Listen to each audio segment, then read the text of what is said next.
Hoje vamos estar falando sobre o Evangelho empirista. O que é o Evangelho empirista? Fica aí, grande é a palavra de Deus para as nossas vidas hoje. Gálatas 1:8, a Bíblia diz o seguinte: mas ainda que nós mesmos, um anjo vindo do céu, vos pregue um evangelho que vá além do que já está pregado, seja anátema.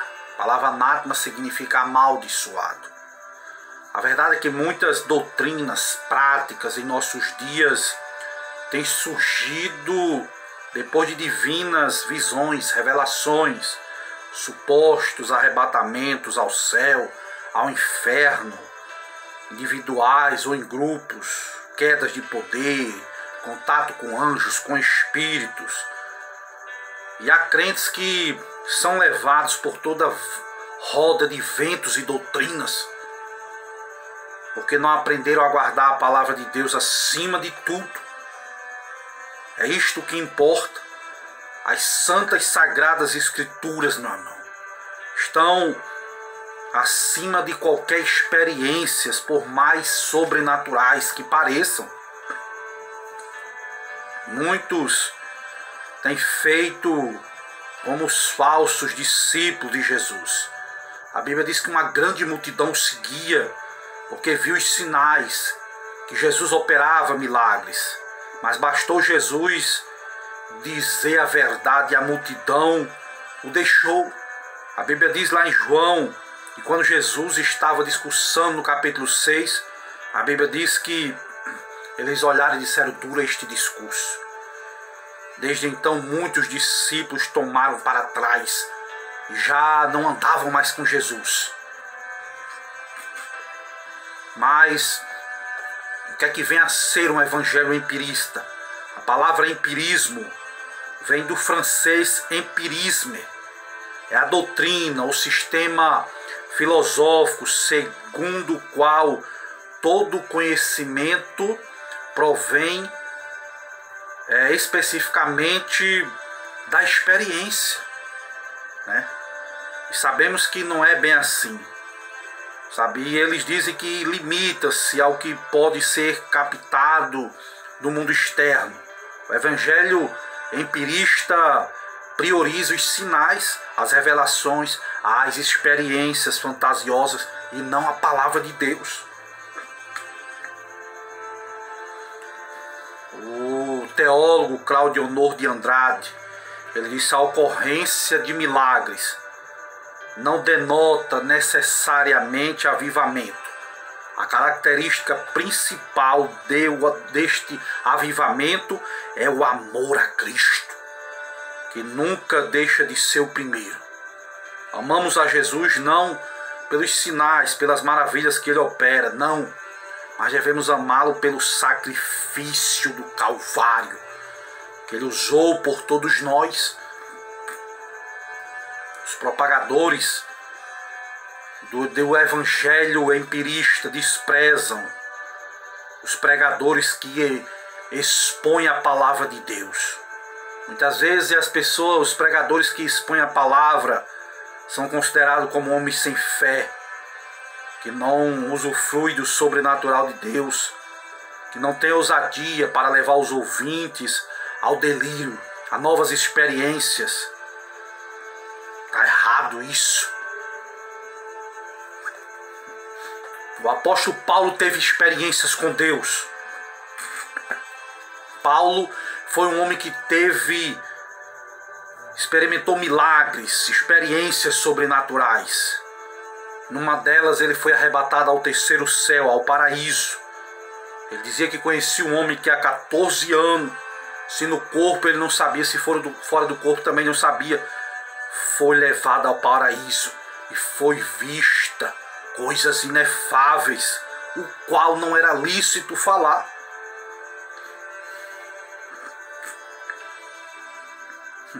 Muitos, não atentando para o fato de Paulo ter usado de modéstia, pensam que estava falando de outra pessoa. Não, foi o próprio Paulo que foi ao terceiro céu. E sabe o que foi que ele disse? Porque se quiser me gloriar, não serei nércio, louco, porque eu vou dizer a verdade. E para que não me exaltasse pelas excelências das revelações, foi-me dado um espinho na carne. Olha só a diferença, meu irmão. Apesar de ter ouvido palavras inefáveis, revelou que não ia partilhar com os homens, a não ser a verdade. Não recebeu permissão de Deus para contar aqui na terra o que viu lá em cima. A verdade é que as pessoas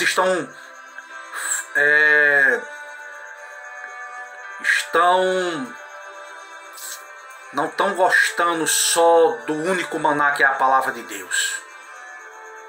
Quando Paulo esteve em Atenas, alguns filósofos, epicureus, estoicos, convidaram Paulo para pregar no Areópago, e eles se ocupavam apenas em ouvir as últimas novidades. E estranharam a mensagem do apóstolo Paulo. Os seguidores do empirismo têm um comportamento semelhante aos filósofos de Atenas. Não se contentam mais com a mensagem simples do Evangelho, pura do Evangelho. Precisam de novidades, precisam de experiências esotéricas, de experiências exóticas muitas vezes. Quando Israel estava no deserto, Deus mandou o maná para aquele povo. Eles não pagavam pelo maná, qual com o passar do tempo deixou de ser novidade para o povo. E o povo começou a exclamar: agora nossa alma está seca. Coisa nenhuma não há, senão só esse maná diante dos nossos olhos. Lá em Números 11 está escrito isso. Hoje a exposição da palavra, o pão do céu, tem desagradado a muitos que murmuram. Só exposição bíblica, dizem eles. Não tem nada de novo, não tem revelação, não tem milagre. Não tem coisas sobrenaturais. Esse pregador não foi o céu, não foi o inferno. Será que isso não está acontecendo? Só isso, esse maná? Só João 14,16, que ele é o caminho, a verdade e a vida? Só isso, que Jesus morreu na cruz do Calvário? Ninguém quer mais ouvir isso. Pessoas se cansaram, se enfadaram do maná. É o que nós estamos vivendo nos dias odiernos, nos dias atuais.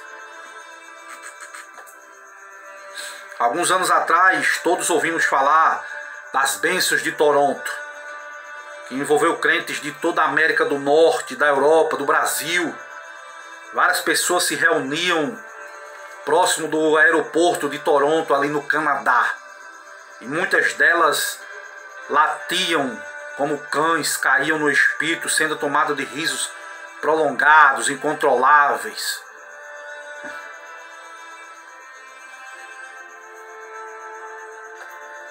E muitas pessoas têm seguido, outros mais, às vezes sem orar como aquele cara orava, às vezes sem jejuar como aquele cara jejua, às vezes sem buscar como ele busca, mas quer imitar a unção dos outros. Isso é errado. Os pregadores da nova onda sopram no microfone, giram o paletó, lança sobre as pessoas. Já vi pregadores cuspir na boca de outros, dizendo que está transferindo unção. Onde é que já se viu isso? Será que Paulo sopraria no microfone? Será que Paulo rodaria o paletó sobre a cabeça para que os ouvintes caíssem? Tenho certeza que não, meu irmão. Ele era um homem de oração, um homem espiritual, que teve experiências, mas antes de tudo, era um homem equilibrado, que pautava o seu ministério na palavra de Deus, não se deixava levar por novas unções, não.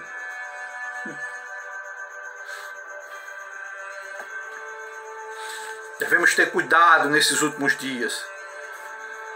O dicionário de Gunnar Wingren, um dos fundadores da Assembleia de Deus aqui no Brasil, escreveu a seguinte expressão: durante aquelas semanas de oração, sentimos o poder de Deus vir sobre nós, como uma pressão, como um forte peso, de tal maneira que muitas vezes não conseguimos nos sentar à mesa, nem para comer. Caíamos no chão, dobrávamos joelhos e em alta voz louvávamos o nome do Senhor. Eu te aconselho a ouvir uma palavra no canal aqui que eu falei sobre Carlos Finney, grande homem de Deus. Depois vai lá e lê, e escuta a história lá que eu falo sobre esse homem. O Navingre disse que caíam no Espírito, caíam cheios do poder de Deus. Ele disse que não era lançado no chão. Ele não disse que outras pessoas empurravam ele. Ele não disse que outras pessoas empurravam já outras pessoas esperando aquela pessoa cair. Não! Eu também já caí orando ao Senhor, já caí sozinho no meu quarto. De tamanho poder de Deus. Existe o poder de Deus. Mas não foi necessário ninguém estar me empurrando, ninguém forçando a unção de Deus. Não! Os que defendem a queda no poder, às vezes ignoram que o culto a Deus é racional. Romanos 12, 1. E de que o espírito do profeta está sujeito ao profeta. Devemos ser meninos apenas na malícia e adultos no entendimento, é o que a Bíblia diz. Já ouvimos testemunho de pessoas dizer que quando estavam cheios, pega os bancos, leva na cabeça. Meu irmão, isso não existe. Pelo amor de Deus. Certo irmão foi pregar em uma igreja e no fim da mensagem, quando ele estava orando, várias pessoas caíram no chão. Ele não teve dúvida, expulsou os demônios em nome de Jesus. E as pessoas começaram a se levantar. Olha só o discernimento. Precisamos do dom de discernimento. Estamos pedindo línguas estranhas, estamos pedindo variedade de línguas, estamos pedindo batismo com o Espírito Santo, dom de cura, de operação, de maravilha, de milagre, mas o dom de discernimento. Porque Satanás imita as obras de Deus. A mensagem de Deus é sempre que nos levantemos, que permanecemos de pé. Ezequiel capítulo 2, 1. Filho do homem, põe-te de pé e eu vou falar contigo, filho do homem.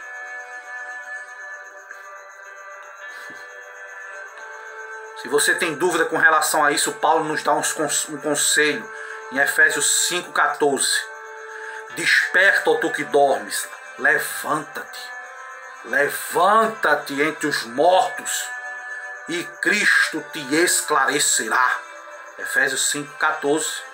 Olha aí a ordenança de Paulo mandando a gente se levantar. Conta-se uma história de um certo expositor bíblico que estava pregando a palavra de Deus durante vários minutos sem ouvir um aleluia. E resolveu fazer um teste. E olhando em direção ao povo disse: irmãos, eu estou vendo um anjo entrando pela porta agora. Seus cabelos são brancos, encaracolados.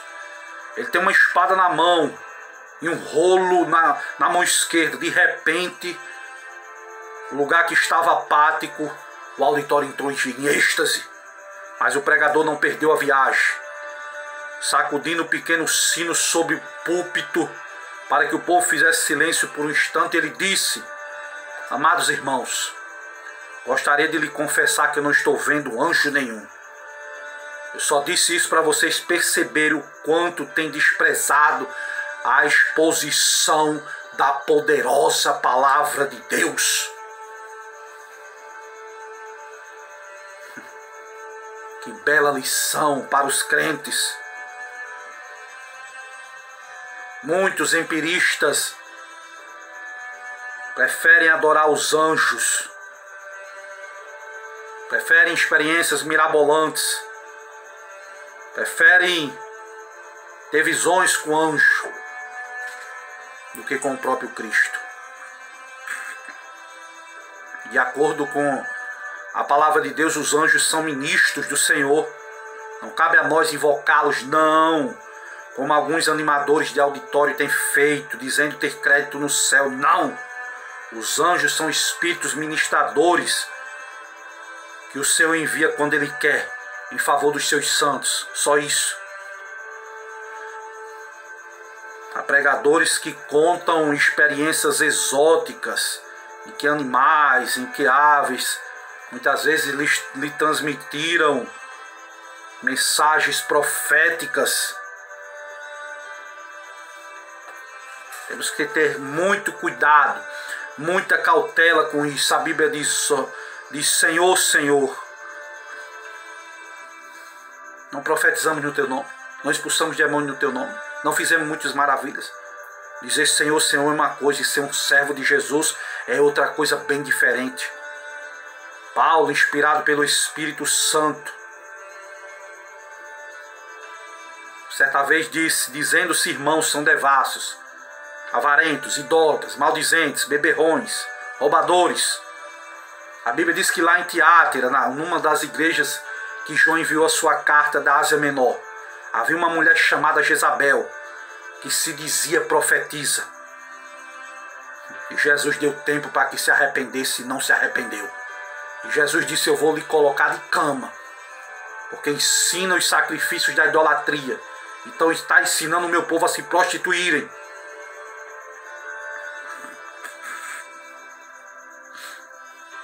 Vamos ter cuidado nesses últimos dias com os falsos doutores que têm se amontoado cada vez mais.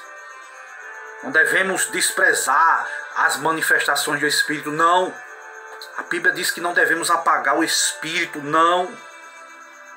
Mas a Bíblia diz em 1 João 4:1, amados, não creais em todo o Espírito, mas provai se os Espíritos são de Deus. Olha só que palavra, se tem Espírito de Deus, tem espíritos demoníacos também. Ele diz, porque já muitos falsos profetas se têm levantado no mundo. Por que Deus tolera então a ocorrência de falsos sinais no meio do seu povo, irmão Júlio? Deus permite para testar a nossa fé. Por isso que Deus permite.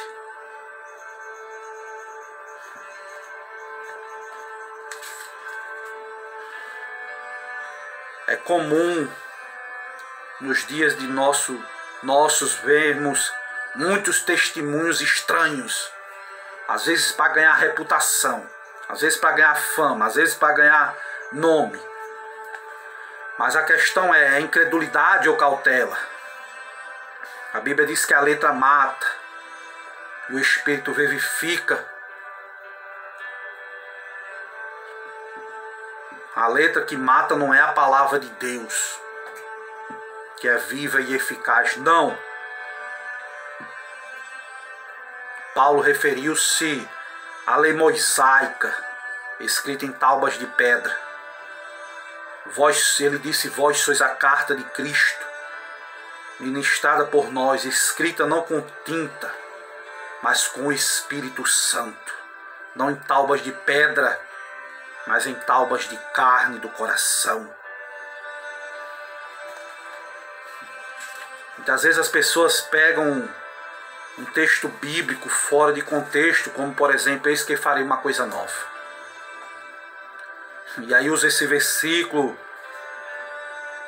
para trazer muitas vezes falsas profecias.